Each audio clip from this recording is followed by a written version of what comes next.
Metaphysics and Philosophy of Mind. He is a professor at the University of Colônia and associate professor at the University of California, Irvine.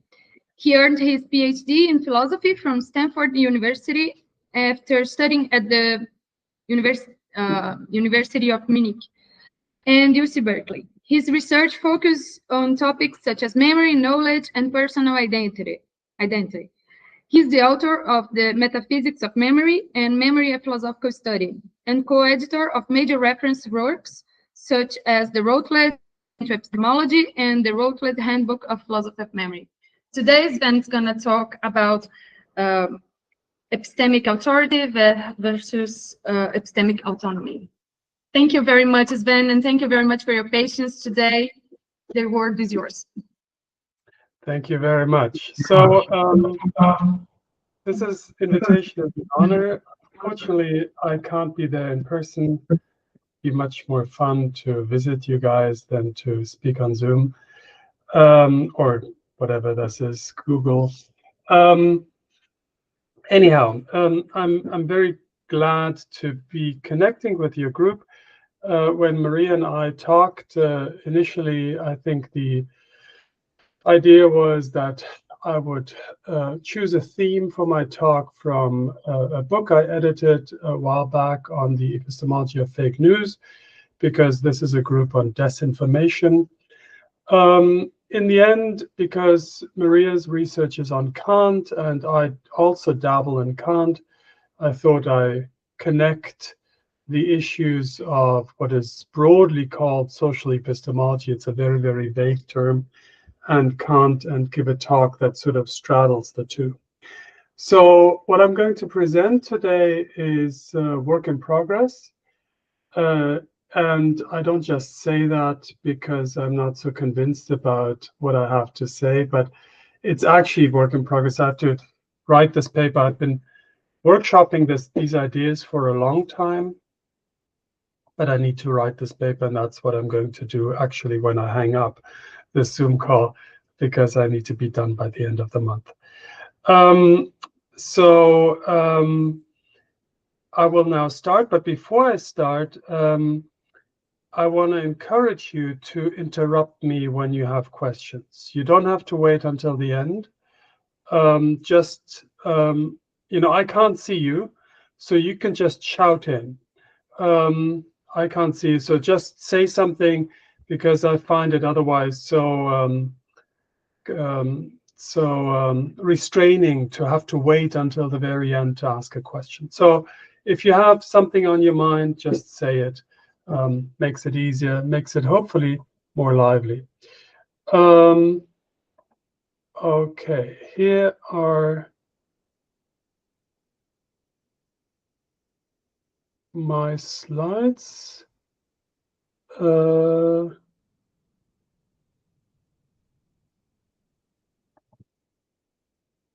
Can you see that? You can, but can I? No. Wait, maybe I need to go to the presentation mode first.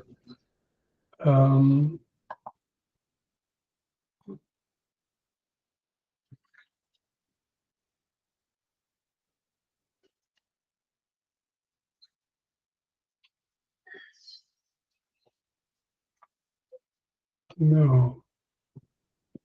Do you need any guidance there? I have a friend here that can help us.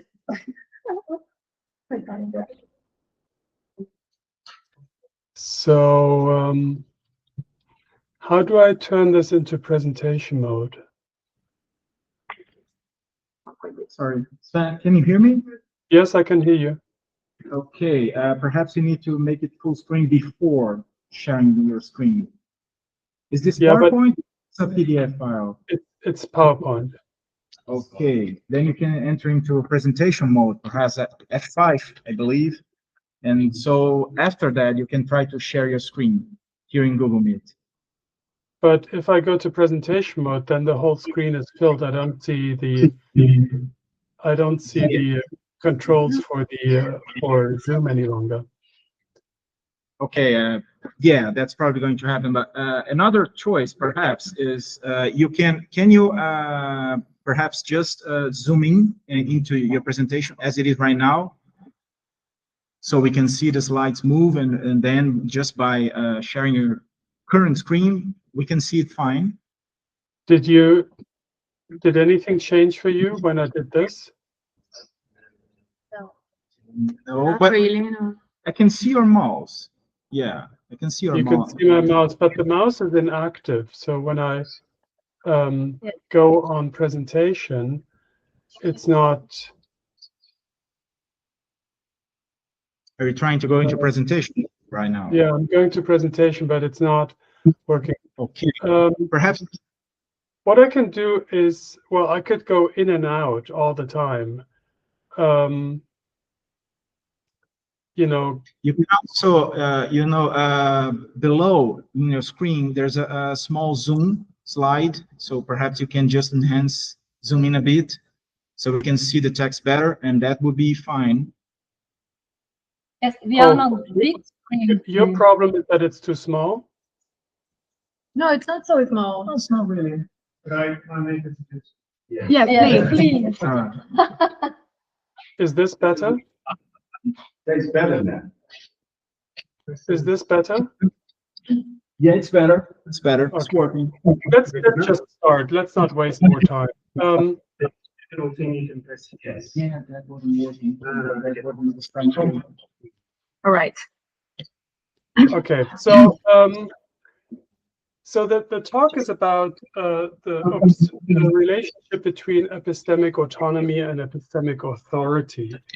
And the reason I want to talk about this is twofold. First of all, I think it is an interesting topic in its own right. The question is basically, how much should I rely on my own intellectual capacities, and where and when should I defer to others, to experts, to people who, by my own lights, know more about a domain, a subject matter than I do. And the second reason why I think this is a cool topic is because I think that Kant actually has something interesting to say about it. So often it is very difficult to engage Kant with contemporary epistemology. And the difficulty has to do, of course, primarily with Kant being a transcendental idealist, and usually we are realists and not idealists. So that leads to the strange situation that while in moral philosophy, Kant is considered a contemporary philosopher, and Kantian ideas are very much on people's minds, and you have reformulations of Kantian ideas in moral philosophy all the time, through Korsgaard, through Berger Harman, and others. In epistemology, people tend to go back more to the empiricists, or even to classical Greek philosophy. The virtue epistemologists go back to Aristotle. But the Kantian tradition is not used in epistemology. And so I think this is a place where it can be used, it could be used. So that's the other motivation for talking about this. So there are two distinctions I want to start with. The first has to do with practical autonomy and with epistemic autonomy. So practical autonomy, of course, has to do with freedom of the will. It has to do with being autonomous in your decision making, whatever that means. You know, there's lots of discussions about this, what autonomy, practical autonomy means. Whether it is compatible with causal determinism and all that, that's a separate debate. And then there's epistemic autonomy. And epistemic autonomy, I choose some very vague formulations here. We'll get a bit more clear on what I have in mind. So being self-reliant is how Duncan Pritchard formulates it. Others talk about people who are autonomous. They don't just take someone else's word for something, but they can reason themselves. So, for instance, you have debates in in moral epistemology, where people debate the question of whether you can come to know moral principles just by hearsay, or whether you have to reason yourself to them. So that's where epistemic autonomy comes in. And of course, the most important philosopher of autonomy is Kant. His work, his philosophy is intimately tied with the notion of autonomy. So let me now try to change again my slides. Okay. So the next distinction is between self-sufficiency and self-directedness, because the notion of autonomy has two meanings, or two meanings. One is that of autarky, of self-sufficiency, and the other is that of self-legislation. And the reason I want to bring this up is because I want to say by autonomy, I do not mean self-sufficiency. Self-sufficiency is not a goal that we can or even ought to achieve, neither in the practical domain nor in the epistemic domain.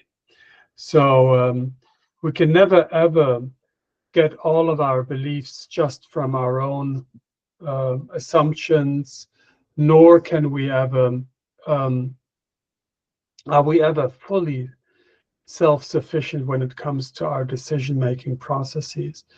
And the important thing is we should not try to be self-sufficient in those domains either. Why not? Well, because the division of labor, including the epistemic division of labor, is hugely important. If we couldn't and don't rely on others, on their expertise, then we couldn't achieve what we do achieve in science and in technology. So the epistemic division of labor is hugely important. And I need to be able to rely on others who have expertise that I don't have, and vice versa. So we do and need to rely on others. So it's not self-sufficiency, but self-directedness that is the notion of autonomy that ought to be guiding for epistemic autonomy. Now, I again try to change my slides. It's a bit strange that it doesn't work differently, but anyhow. So the next thing I want to point to, so now it's about autonomy versus authority. By epistemic authority, I mean the deference or the reliance on people who, by my own lights, know more about a subject matter than I do. And epistemic authority, I said, is hugely important for science and for technology. And there is, I mean, maybe a tension, maybe it's too much to say that there's a tension, but at least it's worth pointing out that from the perspective of democratic theory, all citizens are equal and that should all be respected as independent voters and forming their own beliefs and having their own opinions and being entitled to have their own opinions. And that's what the whole point of having elections rests on. But there is, from the epistemic perspective, it's not as if every voice has the same valence, as if every voice counts the same. From an epistemic perspective, there's a clear difference between lay people and experts, and lay people are well advised to listen to or to form their beliefs in accord with what the experts say. And of course, expertise is a very broad term. all of us are lay people in most domains, but all of us are also experts in some domains. And one of the issues has to do with finding out who the experts are, or even in defining the areas of expertise, because you can define the areas of expertise more coarse-grainedly or more fine-grainedly. But this is something that I think needs to be pointed out, that this idea of democracy relying on competent, epistemically and cognitively competent voters is important for democratic theory, but from an epistemic perspective, there's a clear hierarchy in importance for a given domain, importance of opinions. Okay, so I don't want to belabor this point any further. Let me try to change my slide again.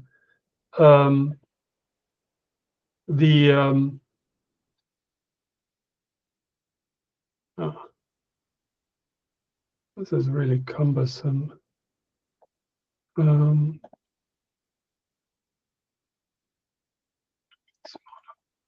you still see this? Or is it too small? Yes, we can. Yeah, okay.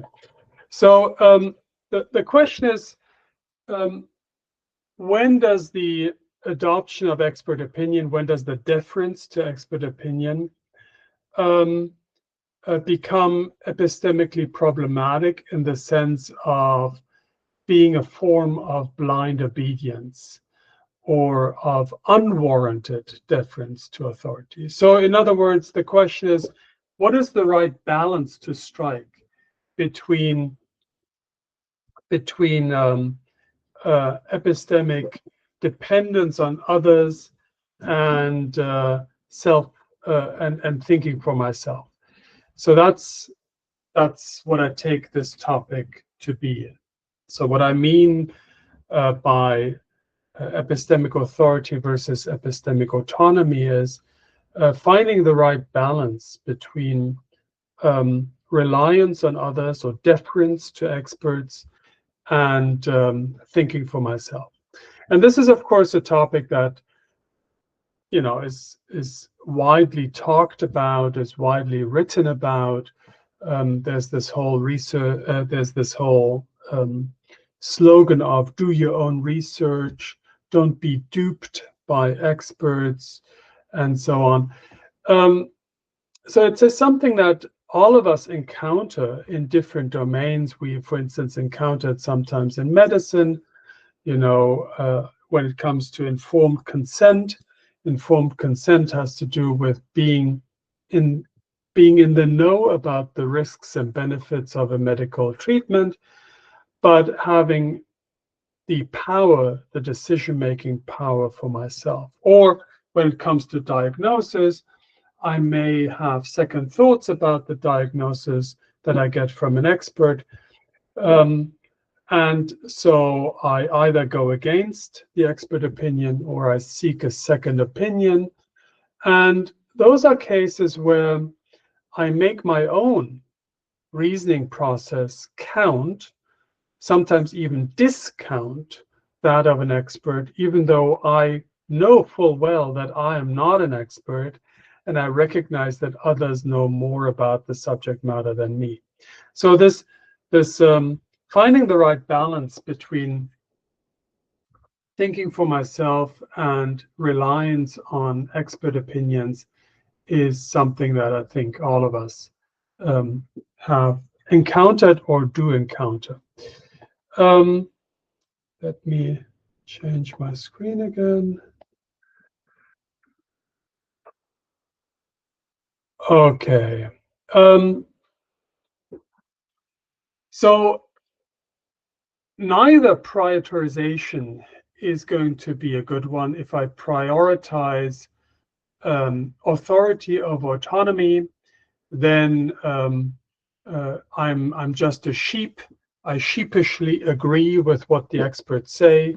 I'm I'm not using my cognitive faculties to the fullest, I basically, so it would seem, fall back to the times pre-Enlightenment. But to prioritize epistemic autonomy over authority or dependence on expert judgment is also problematic, because even though lay people may, if I think for myself, I may have a greater sense of understanding, I run the risk of forming unreliable or false beliefs. So we need to strike the right balance. So here I have it. How can and should epistemic autonomy and epistemic dependence be integrated into a coherent normative framework? Okay, so this is basically the question that I want to focus on. Now, when we look at epistemic, the literature, the contemporary epistemological literature, we have a number of people who talk about this or related topics, and who have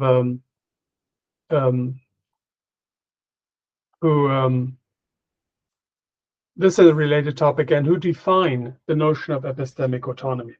So here I have on this screen, I have 3 definitions of epistemic autonomy by Elizabeth Fricker, Zagzebski, and Sandy Goldberg. So Fricker says the epistemically autonomous agent relies on no one else for any of her knowledge. She takes no one else's word for anything, but accepts only what she has found out for herself, relying only on her own cognitive faculties and investigative and inferential powers. Now, the reason I read this in full is to hopefully make clear that the notion of autonomy that is at play here, the notion of epistemic autonomy that is at play in Fricker's thinking, is not that of self-legislation, but rather that of self-sufficiency. It's very clear that what Fricker has in mind when she talks about an epistemically autonomous agent is an agent who only relies on themselves, is self-sufficient cognitively. And Zagzebski equally talks about epistemic autonomy, she says, is often described in a way that makes it indistinguishable from epistemic egoism. And Goldberg says an epistemically autonomous subject is one who judges and decides for herself, where her judgment or decisions are reached on the basis of reasons which she has in her own possession. So this idea of epistemic autonomy being a form of self-sufficiency is very much live in at least those advocates or proponents of contemporary epistemology. But as I hoped to say, or as I wanted to convince you previously, this notion of epistemic autonomy, where epistemic autonomy is a form of self-sufficiency, is really a non-starter. It's a non-starter because we rely on others, and we have and should rely on others in many of our decision-making processes. And if we didn't, we wouldn't be benefiting from the cognitive qualities that others have to offer. So epistemic division of labor is hugely important. And these notions of autonomy, I think, make it very, very difficult. Nothing is impossible, but make it very difficult to bridge the gap between self-reliance and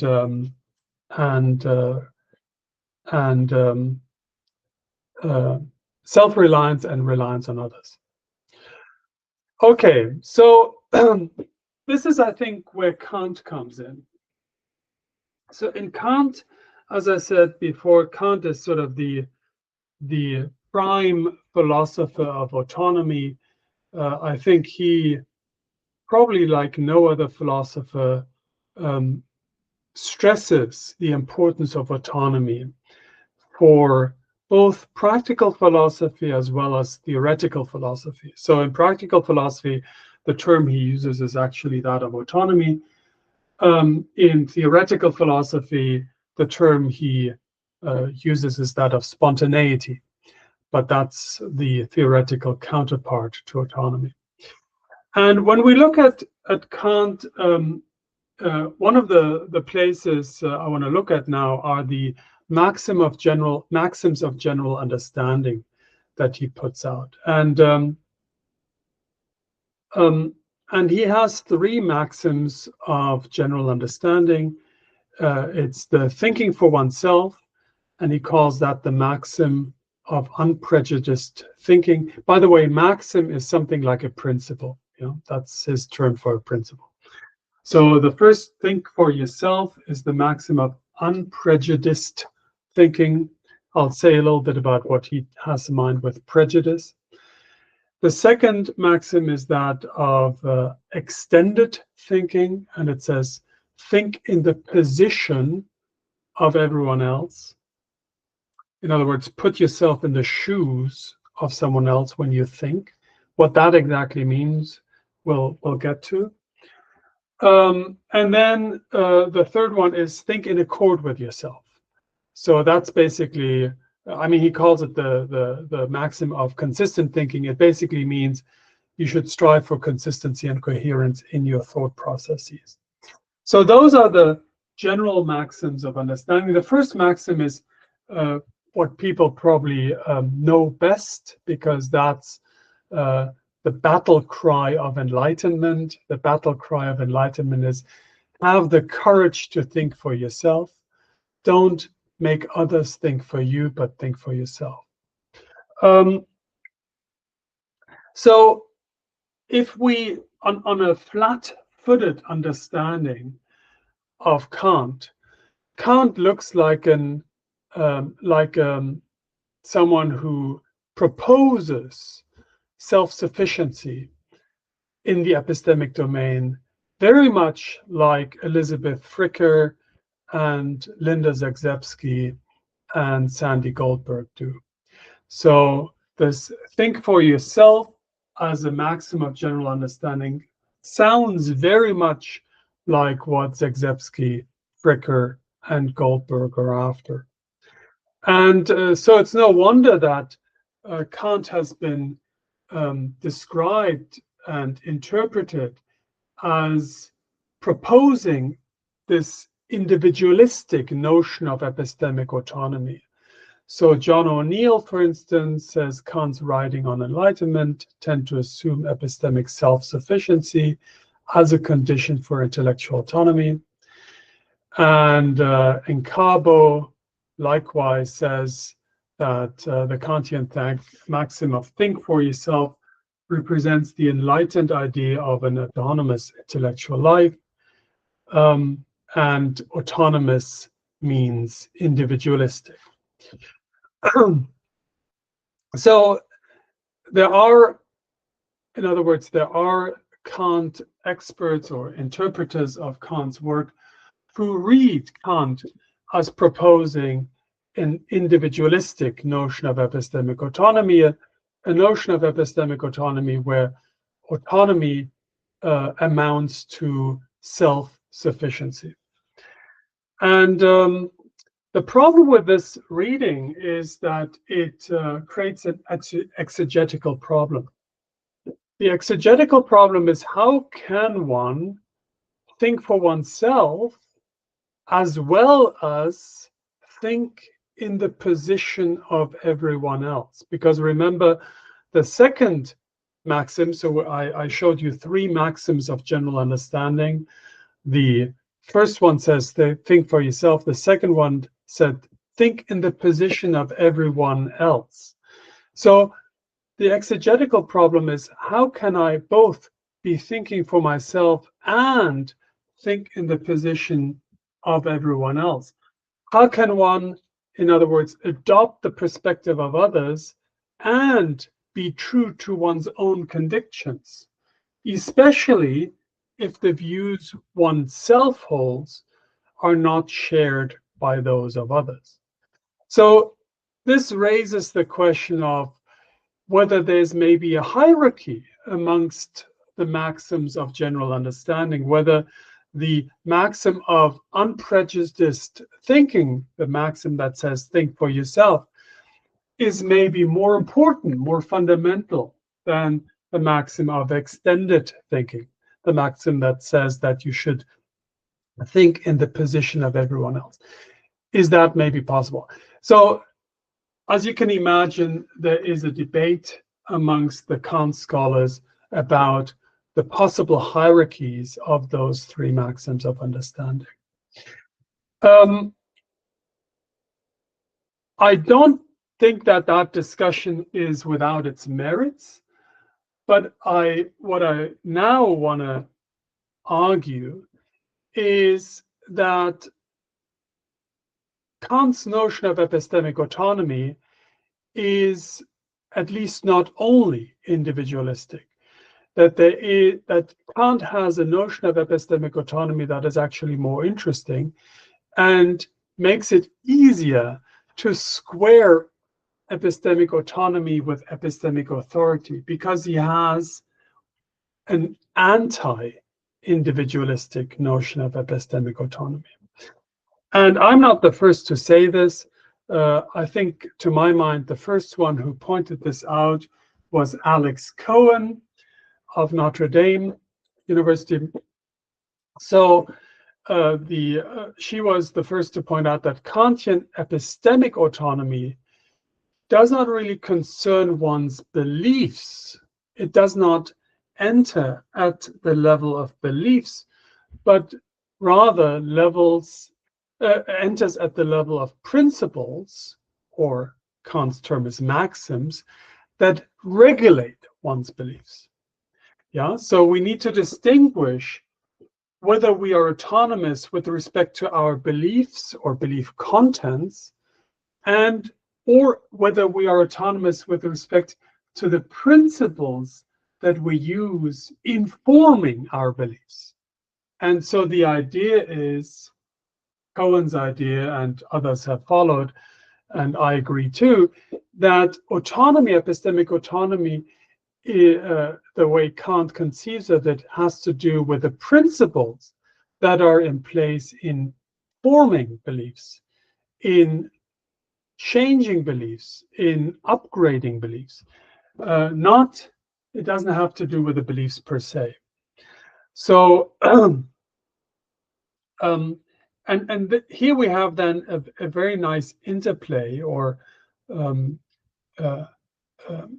we have a symmetry between the epistemic and the practical autonomy, because both epistemic and practical maxims demand universalizability. So they require that you perform actions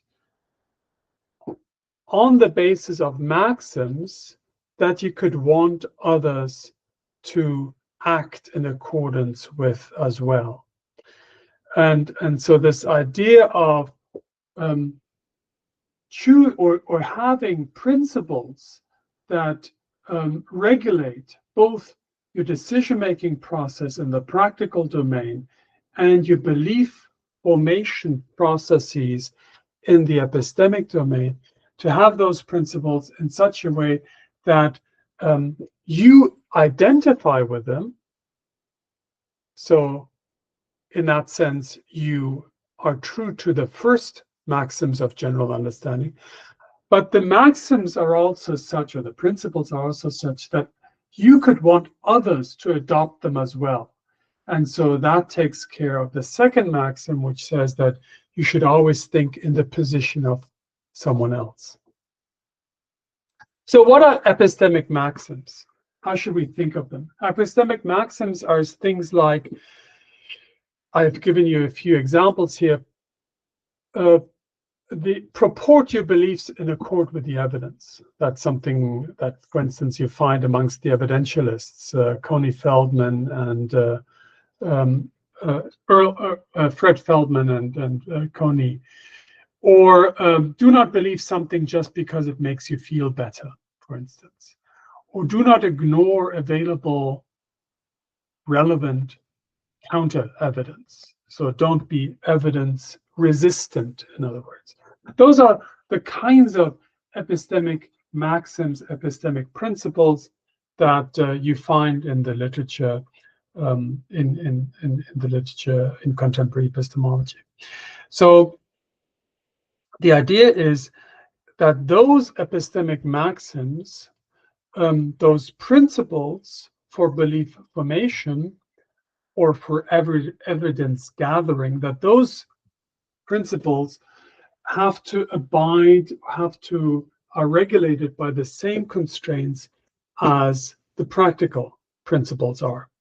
So whether the practical autonomy, we all know the categorical imperative tells us act so that the will could regard itself as giving universal laws through all its maxims. That's one of the formulations.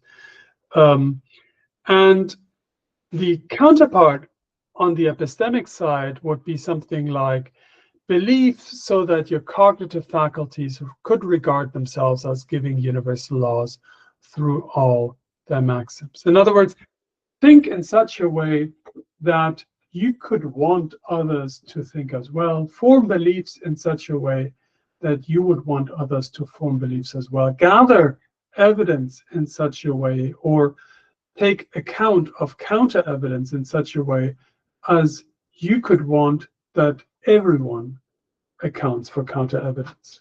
So epistemic maxims, just like practical maxims, bring together autonomy and universality.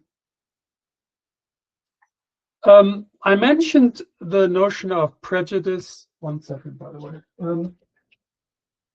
I mentioned the notion of prejudice before, because the think for yourself maxim is labeled the maxim of unprejudiced thinking. Prejudicism, according to Kant, is an exemplar of non-autonomous, that is, of heteronomous thinking. So the tendency towards heteronomy of reason is called prejudice, he says. So by adopting prejudiced maxims to regulate one's beliefs, to form beliefs, and to deal with one's evidence, one acts heteronomously, that is, against the autonomy. And a responsible epistemic agent forms beliefs based on principles that stem from cognitive faculties as opposed to those lower faculties. So to be thinking heteronomously or prejudiced means to have the lower faculties decide which epistemic maxims to use. So prejudice, he says, is a maxim of judging objectively from subjective grounds. So, you know, when we think, when we engage in prejudiced thinking, we're basically epistemically lazy. We're epistemically lazy because we follow our inclinations, we follow our habits, we imitate others in our thinking as opposed to thinking for ourselves. That's the idea. The possibility of others agreeing with me is a necessary condition to ensure that I'm not prejudiced, but instead form my beliefs autonomously. So he says, for instance, the experiment that one makes on the understanding of others to see if the grounds that are valid for us have the same effect on the reasons of others is a means, though only a subjective one, for revealing the merely private validity of our judgment. So in other words, putting ourselves in someone else's shoes is a way of seeing, of testing, of making sure that my belief formation processes, my cognitive process, my inferential processes are not prejudiced, but instead autonomous. And so the counterpart to, sorry, someone who acts, who reasons in a prejudiced manner, he calls a logical egoist. So logical egoism is what non-autonomous thinking leads to. So here we have then the criterion of potential agreement. Do not form a belief unless you have considered the possibility of the agreement by others. Objectively grounded beliefs are ones that others can, that is, can in principle agree with. So this is the, in a nutshell, very, very quickly, this non-individualistic, the anti-individualistic notion of autonomy, epistemic autonomy, to be precise, that one can find in Kant's writing. You saw that the quotations I've used to back this up are taken from all over the place in Kant's works.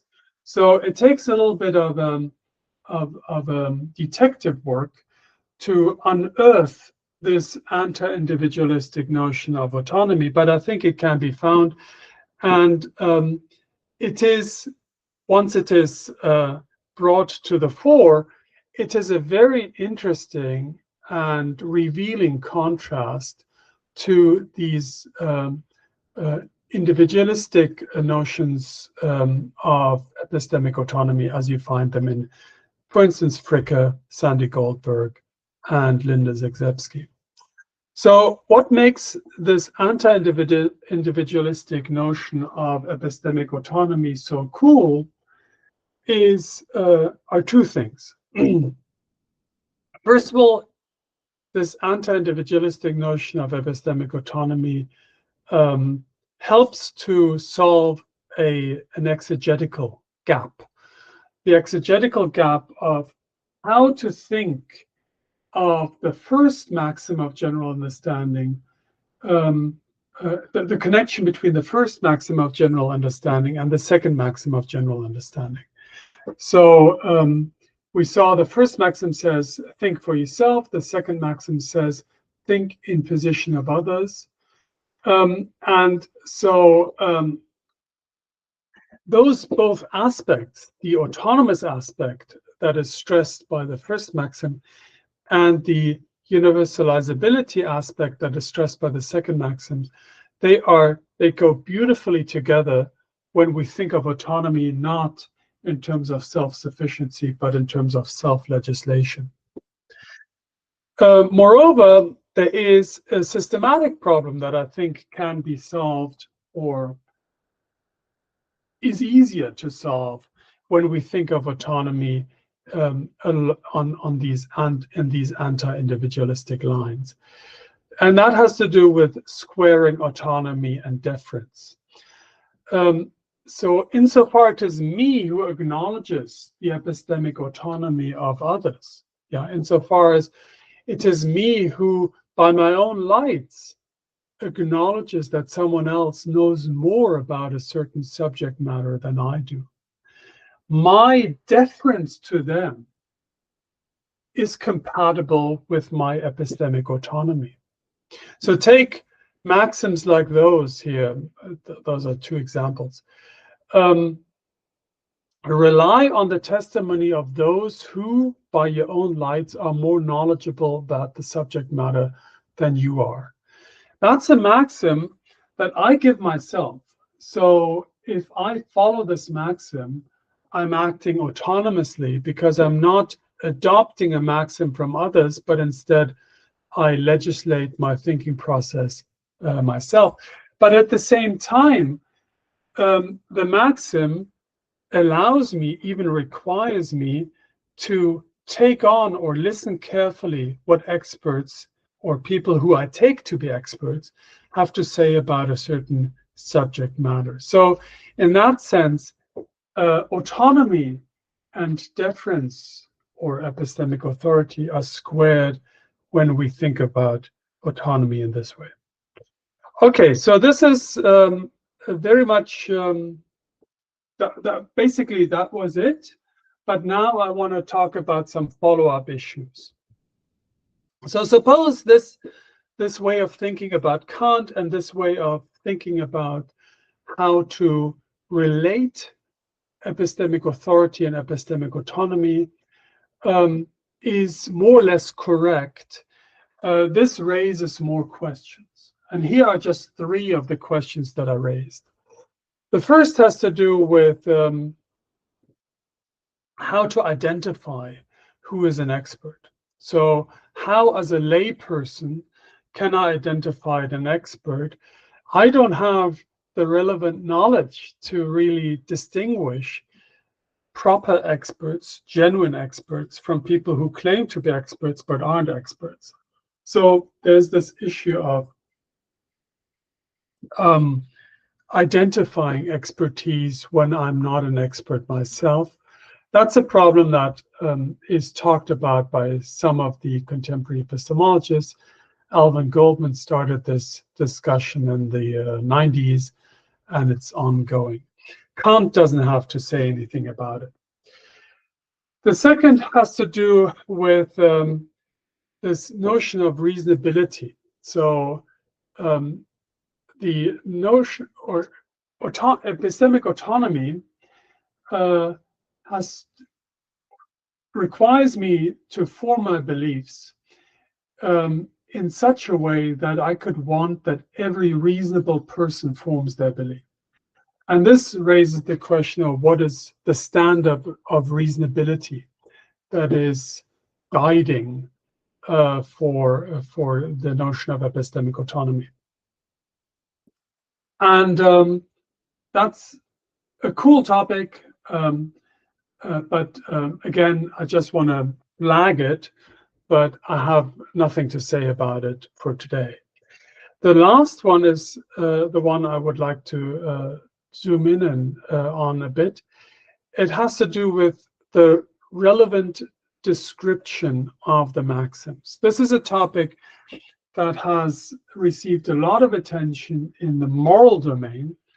And what I would like to do is to see that there is a structurally similar problem in the epistemic domain. So what's the problem? Well, in the moral domain, people have pointed out that whether or not a maxim meets the standards of the categorical imperative has crucially to do with how the maxim is described, how it is formulated. So by cleverly changing the formulation of maxims, I can make them pass the categorical imperative test or not. So this is a way of basically tricking or fooling, or tricking and fooling.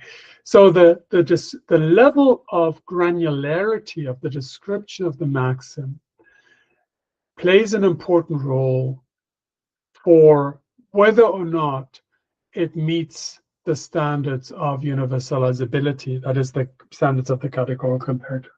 So maxim fiddling is one of the terms that has been used for this maneuver to make maxims that ordinarily wouldn't meet the standards of the categorical imperative meet them nevertheless. And this issue of maxim fiddling actually reappears once we think about epistemic as opposed to practical maxims. Epistemic maxims come in different flavors. So one can think of them as broadly distinguished in 2 groups. There are cetetic norms, that is, norms of inquiry, and there are standards for belief formation processes. So here are some examples of rules of inquiry, or what are nowadays called cetetic norms. You should not inquire into Q if it is impossible for you to know Q. You should not inquire into Q if you already know Q. You should not collect more information in an attempt to settle Q if you already know Q. So those are some of the less interesting but also less contested synthetic norms. So they regulate what you should and what you should not inquire into. Then there are these rules on belief formation processes.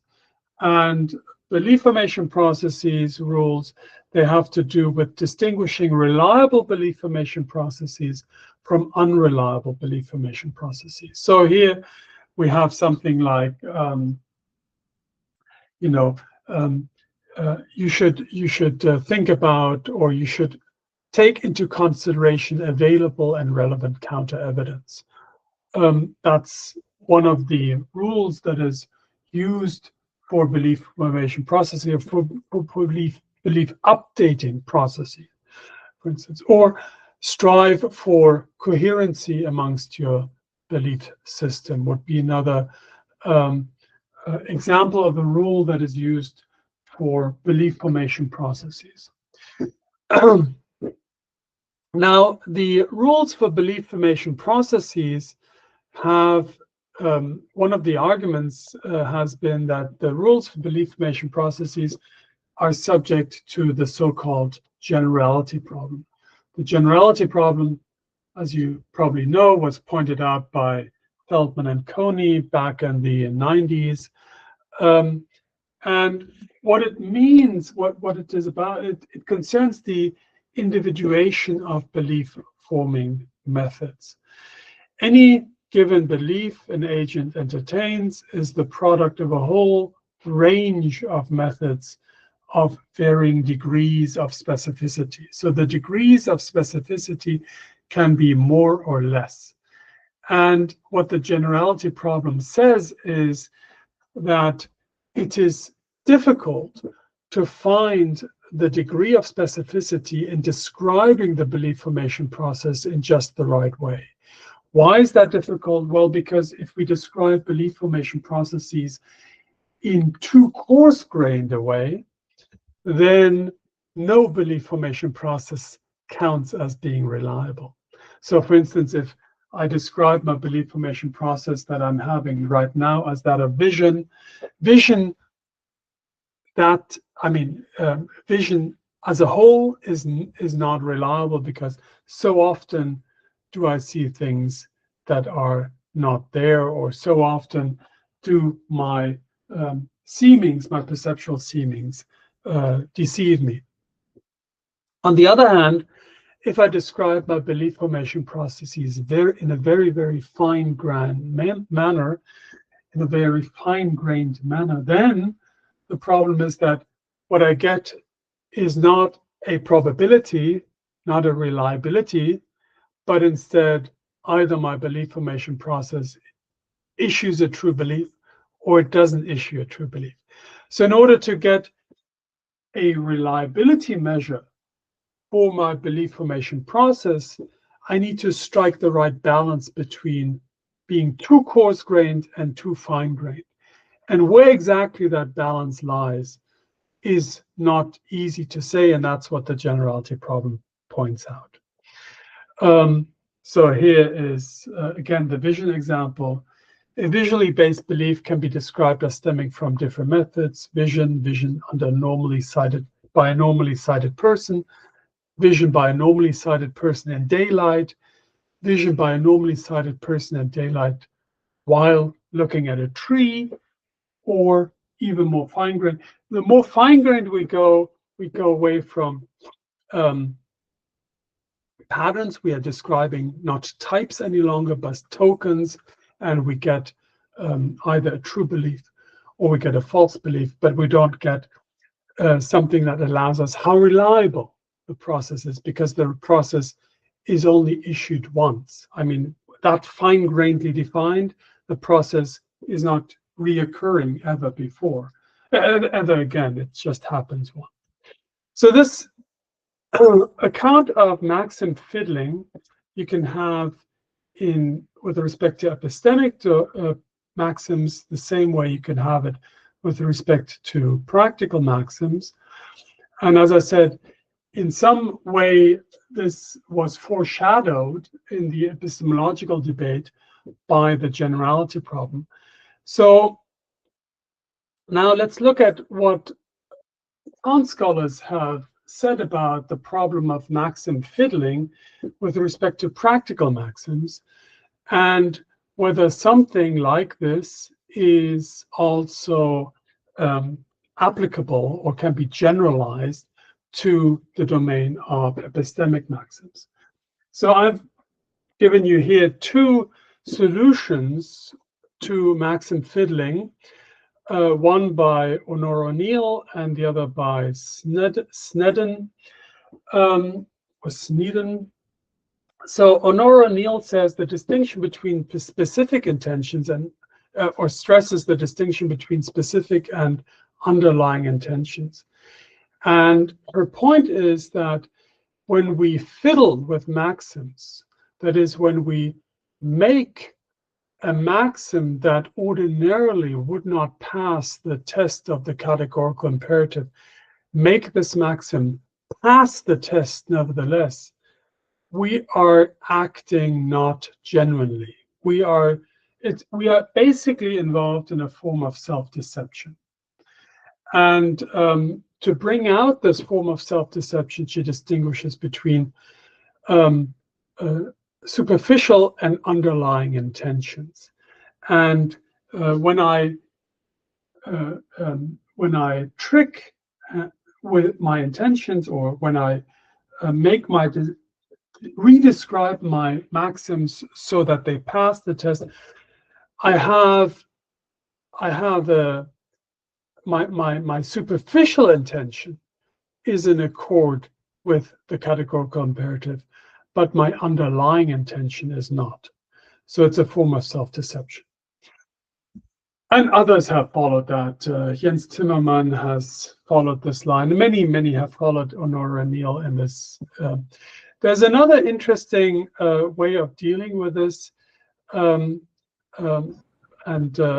I want to point it out quickly. Running the categorical imperative test, so applying the categorical imperative to a given maxim is itself an action. And if all of my actions, at least all of my actions that have moral valence, need to accord to the categorical imperative, need to be in accordance with it, that is also true for the act of subjecting a maxim to the categorical imperative. So what Snedden says is, I can apply the categorical imperative to a given maxim, and in doing so, I can either abide to the categorical imperative or not. And when I'm engaged in maxim fiddling, then my act of applying the categorical imperative to a given maxim is itself not subject to the categorical imperative. So that is very interesting, because it's basically, I find it clever. It's working with two levels. You can apply the categorical imperative not just at the level of maxims, but you can also apply it at the activity of subjecting maxims to the categorical imperative. And I think I want to, but I'm now coming to my last slide, by the way. I don't want to decide between these two strategies, these two approaches to maxim fiddling, but I think both can be used in an interesting way for epistemic maxims. So we could follow Honor O'Neill by distinguishing epistemic maxims of different fundamentality. And the idea would then be to be epistemically autonomous, the universalizable maxims of inquiry or belief formation must be in accordance with, must cohere with, must reflect one's true self, as opposed to one's self-deceiving self. So that could be a way of combining. I mean, one way of spelling this out could be in terms of virtue epistemology. In a way, the kind that Linda Zagzebski has in mind. So we can be morally genuine.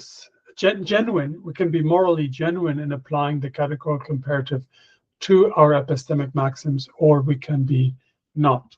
That would be sort of the idea. So I mentioned virtue epistemology as one way of spelling this out. I'm not a virtue epistemologist myself, but I just want to point out that that could be a way of giving this line or applying this line to the epistemic domain. Another, when we take Sneddon, we can distinguish between first and second order inquiry.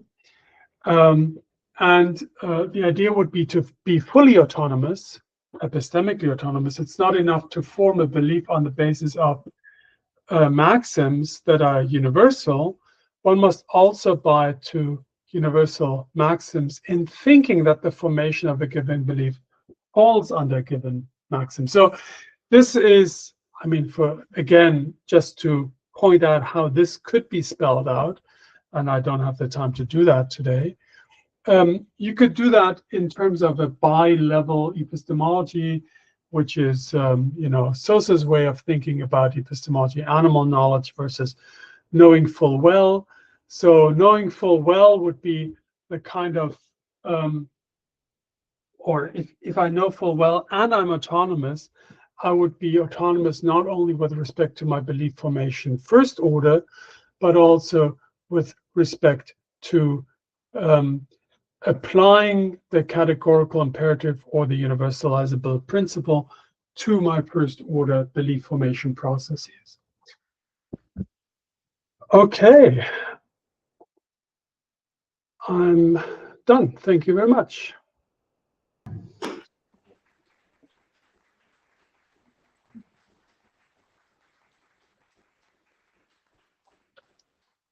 So I stop sharing. Okay. Thank you very much, Sven. We're gonna start our round of questions. I think one question at a time. Okay. Quem vai começar? A câmera está no microfone. Vou pedir que fale sempre falar assim alto e perto do microfone. Ou chegar perto. Ou chegar.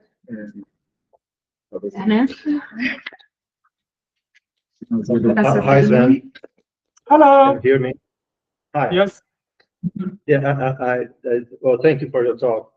I do have a question concerning how much of difference you can buy into your Kantian schema, because for lay people, quite often, for everyone, as you rightly said, is a lay person concerning most of the domains.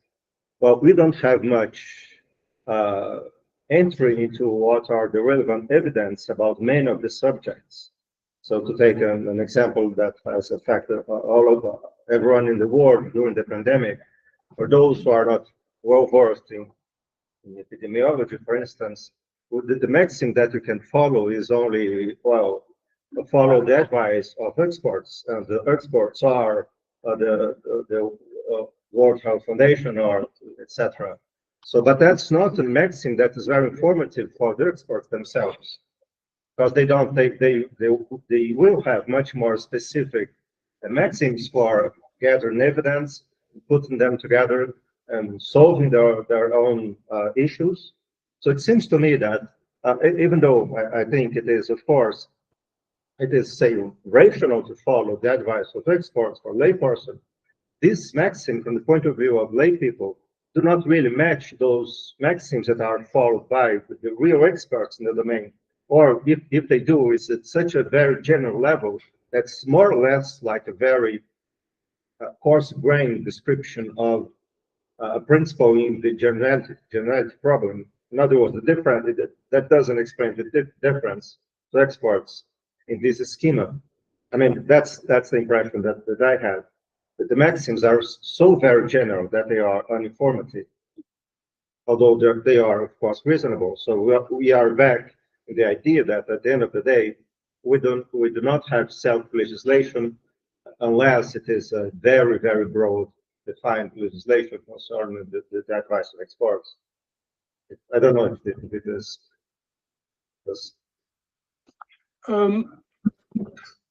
Let me try to answer and see whether I understood your point. So you say the maxims are so general that they don't really help us. I guess I agree, but I think maxims are not supposed to distinguish true from false beliefs. So maxims are rules of epistemic actions or epistemic belief formation that ought to and should allow for forming both reliable and unreliable true and false beliefs. Because what the maxim shows is when my belief is formed rationally or justifiably. But I can form justified beliefs even when those justified beliefs are false. So justification is no guarantee of truth. So in that sense, the maxims should not be thought of as guarantees of should not be thought of as a guarantee for forming true beliefs. Now you said so that's the first thing that came to my mind. The second thing that came to my mind is I thought you said that the maxims that the experts follow wouldn't be the same as the maxims that we lay people follow, and you gave the example of the recent pandemic. I'm not sure I agree with that. So if you consider again one of the maxims that I gave as an example, one of the maxims I gave as an example was rely on the testimony of others who, by your own lights, are more knowledgeable about the subject matter. And that is a maxim that, you know, I can follow as a layperson, medical layperson, but it is also a maxim that I expect experts to follow, because no expert is an expert about everything. You know, an expert has to rely on the testimony of a lab worker, for instance, or someone who is a virologist may not be a cardiologist and has to rely on information that a cardiologist gives them. So even experts have to rely on other experts telling them stuff, and that they have to be able to rely on that. And so I see that experts also have to rely on the testimony of others who, by their own lights, are more knowledgeable. What matters, now, here's a footnote. As I said, a lot depends on how broad or narrow we carve the areas of expertise. And I think for this to work, we have to carve them fairly narrowly. So as a layperson in everything having to do with the pandemic, the notion of expert is broad, but when I'm a medical expert myself, then the notion of expertise becomes smaller. But in both the case of the layperson and the case of the expert, they have to rely on others who, by their own lights, is more knowledgeable. But I don't know, maybe I misunderstood you. Just maybe I agree with the last point, but concerning the idea that experts rely on other people that they think to be more knowledgeable than themselves, in that respect, they are lay people. I mean, I was thinking about maxims that work within the domain of one's expertise and not across domains. Because, of course, everybody is a lay person concerning almost everything else. So, in your the second point is precisely what I've said. I mean, one's expertise is always more or less strictly defined. And I'm not sure that that the idea that if you have different ways to cut expertise, that will really solve the problem, or maybe it's a partial solution. Because I think that within the domain, when we need ways of gathering evidence, and that would be, of course, ways to generate justified beliefs that may fail to be true, those maxims are not cannot be transposed to outside one's domain. Maybe there are degrees. I mean, maybe you know a little bit of something, and then a little bit more than something else, as maybe, as you said in the last point, concern the way you cut your expertise. But I think if you think more generally on that one person, about the domain about which this person is a lay person, then we will fall off on the idea that, well, I just trust, I do not follow real epistemic advice, unless that advice that I have to, it's rational to follow those who know better than I do. But maybe it has to do with the last point, I mean, concern that different ways to cut expertise, but I'm not sure that so. But anyway, that's it. I mean, so, thank you.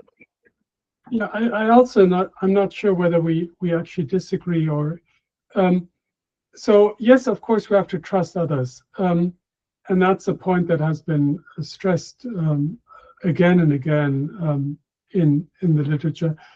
But we need to distinguish, I think, blind trust from informed trust. And so one way of spilling or spinning this would be to say, well, what distinguishes blind trust from informed trust? And the answer would be, what makes trust in expertise informed is if it is underwritten by an epistemic maxim I give myself. And so go back to the maxim that I gave as an example.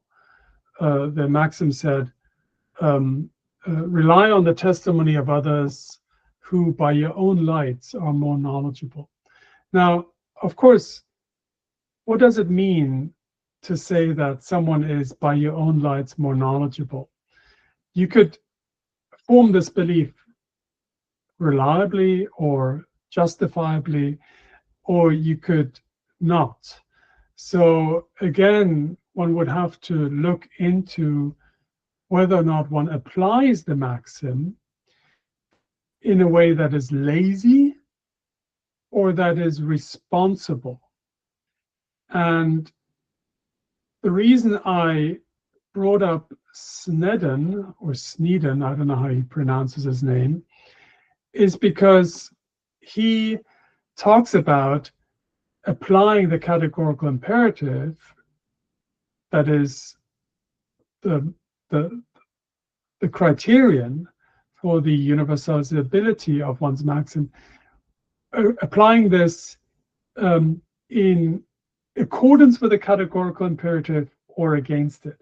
And I find that an interesting idea, because you could just out of laziness think that everyone else is more knowledgeable than you, and that way get to basically blindly trust them. Or you could at least try to find out whether they are more knowledgeable than you are. And then the question is, how do you do that? Do you go by credentials? How do you find experts? How do you find out about how much you yourself know? So I mentioned there's this issue of how to identify experts, and Kant, to my knowledge, has nothing to say about this. And of course, we can't expect him to have an answer to everything, but I think he does at least have a notion of epistemic autonomy that is more nuanced and more helpful for getting the right balance between deference and autonomy than what we find in Zagzebski, Fricker, and Sandy Goldberg.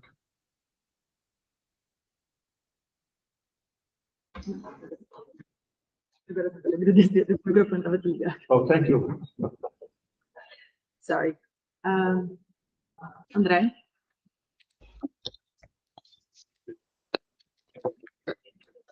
Hi, Sven. Many thanks. It was very interesting.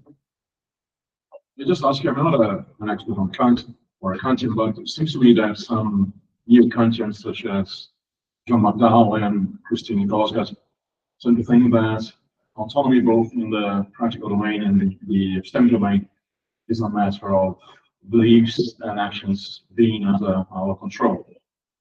And for instance, McDowell thinks that for beliefs and actions to be under our control is a matter of us being able, having a capacity to step back and assess the reasons for beliefs or actions.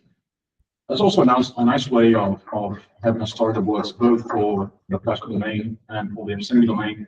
And it can also explain deference by typical inferential or human means, in the sense that, well, I defer to you, but I defer to you because I have good reasons to do so. So why not just dive into that story? What is the advantage of going for this more elaborate story that you are working with? Or is it a matter of reading the text? Sorry, what I didn't. The audio is not very good. So, what would be the simplest story to tell? It's a story about having control over my reasons. Is that what you said? Beliefs and actions are under our control, and for beliefs and actions to be under control is a matter of us being able, having the capacity to step back and assess the reasons for our beliefs and actions. And I can also explain testimony and deference according to this story, just by being a sort of differentialist and you, a human, about testimony. Yeah, but I mean, when I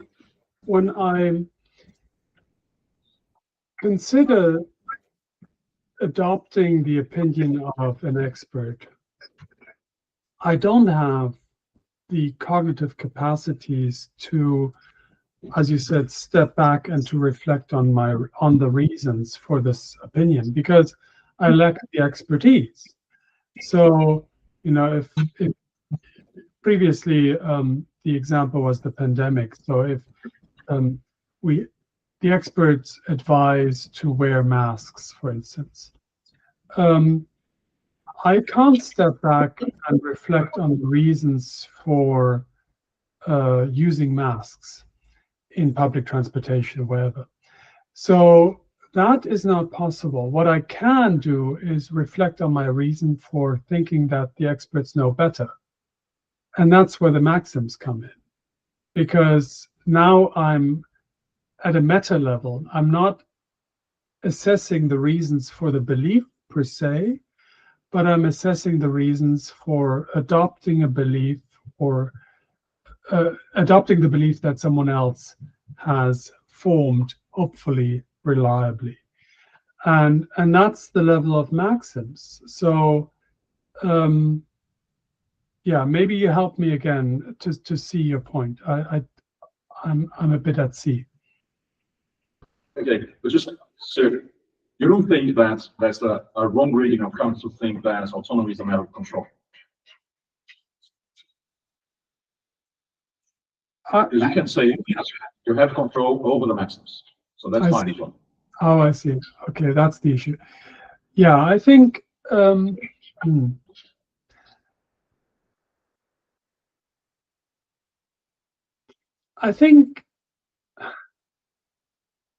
probably in Kant you find both notions of autonomy, not just what I stressed here, the anti-individualistic notion of autonomy, but also the individualistic notion of autonomy. And you find it both, at least you find it the individualistic notion of autonomy in the practical domain. So he is it would be too much to say that individualism about practical autonomy is not at all what Kant has in mind. He has that in mind as well. And maybe even it could be shown that there is a difference between the epistemic and the practical notion of autonomy in such a way that the epistemic notion of autonomy is more anti-individualistic than the practical notion of autonomy. Maybe that's what would have to be said at the end of the day. So that's your point. You wanted to say that John, and Cabo and these others who stress the individualistic notion of autonomy in Kant, they have a point. It's not as if that's not a feature in Kant. No, it is a feature to have control over one's action. That is definitely, was that your point? Yeah, okay. Yeah, I think you're right. And saying how exactly, I don't know. I haven't made up my mind. So as I said, this is work in progress. Whether it's basically the notion of autonomy is ambivalent, or whether there are different features of the notion of autonomy that are stressed for different purposes. So the individualistic notion is stressed for the practical and the anti-individualist for the epistemic. Those are two ways in which I think this could be spun. I don't yet know which way I want to go. Yeah. Okay. Can you come closer? Maybe? Here Here is better. Yeah. front of the class. Thank you very much. Thanks very much for your talk, Sven. I'm a pragmatist, come from a pragmatist tradition, so what I say might come across as vulgar. I hope not as vulgar as the trolls that struck us down at the beginning. But I mean, I'm just wondering if you can turn it around and come from the other angle. So, you know, you still seem to be starting from the idea that autonomy is the default position, right? And you're aiming towards deference. What if you turn it around and start from deference and aim towards autonomy? And I think there's quite a few people doing that now in terms of relational autonomy theory and that kind of thing. So like it seems, and again, being vulgar, from a kind of a developmental point of view or an evolution of knowledge point of view, that deference is where we start from, right? When we're babies, we defer by default to our parents or whoever else we're learning from, to the community of knowledge, to the teachers, to the experts, that kind of thing. And really, we develop autonomy over time, you know, by, I guess, placing ourselves against that and realizing that we do have, you know, some kind of epistemic autonomy to determine our own beliefs. And through the evolution of knowledge as well, you can see it in that way that, you know, you might start from a kind of system of belief which is purely traditional, where all the beliefs are handed down and we never vary them. You know, they only vary accidentally, if you like. But once we start to apply reason to those beliefs, we start to test things experimentally as a community. Then we develop autonomy together as a community.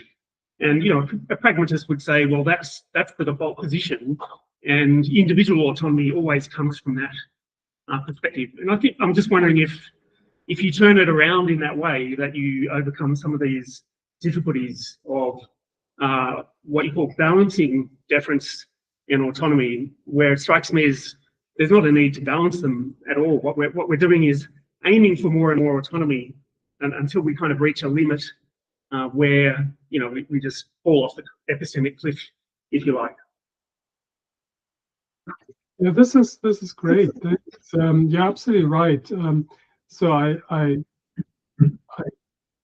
applauded Kant for introducing an anti-individualistic notion of epistemic autonomy, but the whole framework is still one of individualism, in the sense that I start with autonomy, I start from the inside out, as opposed to starting with us being communal beings, and especially in the beginning of our lives, being helplessly reliant on others telling us stuff, teaching us words, helping us to cognize, and I think that's what you stressed. So so I fully agree that that the whole framework is still one where the starting point is the subject, and then and from the subject we go out to the world, as opposed to the other way around. So that I find a refreshing change of perspective, and you're right about that, as far as I can tell.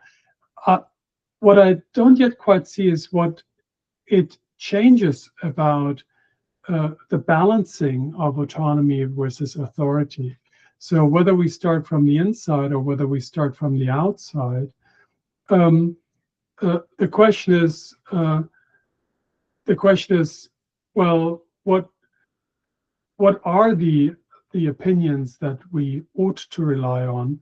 I mean, we're not just helpless at the sea of information. We can pick and choose the source of information that influence us. And so the question is, on what basis ought we to choose the sources of information, choose our epistemic friends and others? So the notion of applying filters, deliberately applying filters as to what I let in and what I don't let in, or how I judge what I let in terms of information, that still applies whether we think of it from the inside out or the outside in.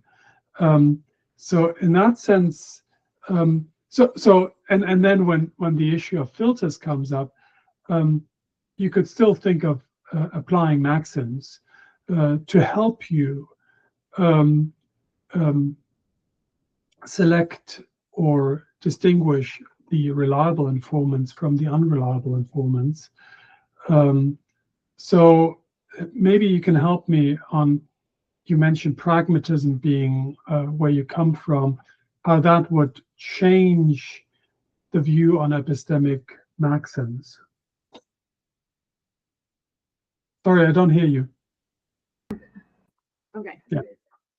Thanks. Yeah, so a pragmatist would say that those maxims themselves, or the principles of inquiry, whatever you want to call them, they come from that other point of view as well, right? So the communal point of view. So those maxims or principles develop over time in a community of inquirers. They're tested against experience. They're tested in experimental settings and so on. It's not that we come up with them or can even come up with them ourselves, right? So, like for example, individualism in that sense just equals error. It's the same thing as error. So it's only in a community of inquirers that you can even develop these maxims. So yeah, that I guess that's the difference. So I mean, I don't want to go into it too much here, but yeah, that would be. I see. So you're now talking at a very, very general level. So very generally speaking, of course, the methods for maintaining and acquiring beliefs or knowledge or justified belief, call it what you may, they have been set by the community. They have been refined over the centuries and so on. So that's true. But when it comes to selecting particular sources of information, I hope, at least, you don't want to say that I'm completely helpless. I can tune in to some sources and avoid others. So at that more specific level of what is at stake is not the most general forms of information acquisition, but when we talk about which sources to heed to, then would the pragmatist say that that's something that is outside my power as well? No. I don't hear you. Again, it's definitely within your power, but that's I guess the point of about self-control that Andre brought up as well, is that what you're developing over time is that kind of self-control or control over an epistemic control over your beliefs, which again can only occur against this background of the communal development of epistemic standards, if you like. Anyway, I don't want to hog the No, but this is really interesting. I should think more about this.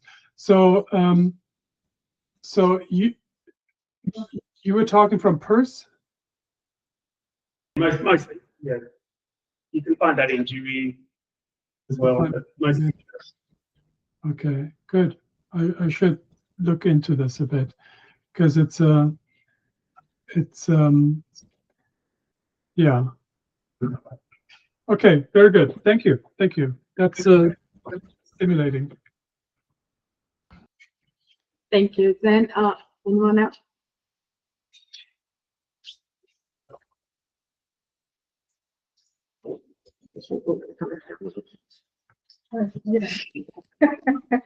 Gente, a negação tecnológica. So, Sven, thank you very much. We are out of questions right now, but it was very good. I thank you a lot for this opportunity. And perhaps at some point you can come and, be in presence here at some in the future. So Yes. Thank you a lot. How much longer is your project going? I'm sorry? How much longer is this research project going? 2 years? 3? Oh, 2 years. Projeto todo. Forever. 3 years. I don't know. Anna knows about it. Yeah. She is the boss. I've been, no, I'm not the boss. She is the boss, yeah. Yes, we have been working together for some 2.5 years, but we're a group, and at some point our members, they change as well. But yes, we changed a little bit the thematic too, but it has been longer for 2.5 years, I think. Okay. Yes. And Yeah. It is interdisciplinary? Interdisciplinary, yes, sure. And transdisciplinary. Yeah, Good exactly. point. Actually, it's transdisciplinary. Well, this was Yeah. fun. Thank you. And it came just at the right time, as I said, because I actually this afternoon have to start working on this paper, and it has to be done by the end of the month. So this was the best way to jog my memory again and get back into the swing. We're so glad and really thankful for your contribution. Yeah, Okay. very nice. Yeah. Well, have a good afternoon and a good evening, and thanks once again. And yeah, Thank you. Thank you very much. bye-bye. Bye.